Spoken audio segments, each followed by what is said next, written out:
thuộc đòn luôn tụi ca ấy thuộc lúc đây con trâu thấyยังไงmà kém lẩu à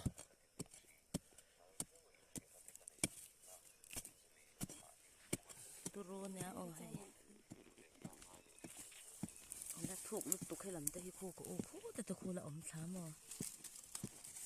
anh gọi một cái sân tệ hết là mình var đâu hết khăn lại là sân tệ khăn là var box gì là bal nhẹ lâu là thì bal lẩu khăn đồ box ya nó là mà hết tiếng các này các cái này liền này bor cái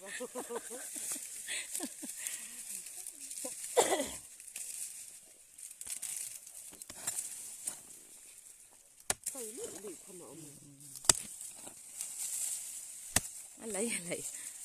lấy tặc miếng vào ngay nè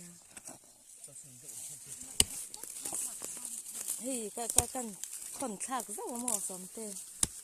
à tiếng khát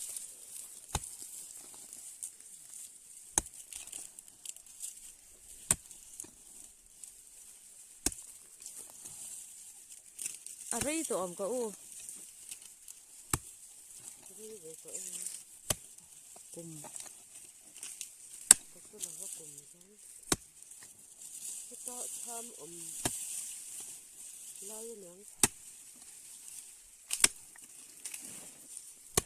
con ma đậu tất sau nè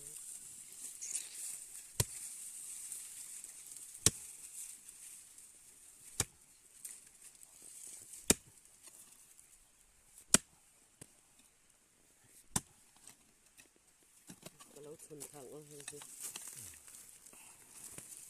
hát thì lai khai này à lai tất khai im thuần thuộc luôn tụi ca có tạo con tiếng dùng ở mới mì em đâu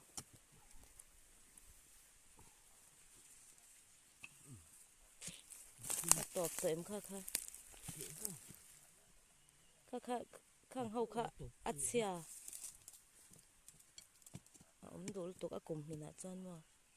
xe là mình lâu không là về hết tầm mình hero hi ha làm khoa bông tụi thợ lại bể lệ chứ năng còn lại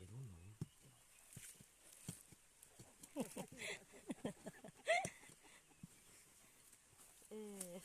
ê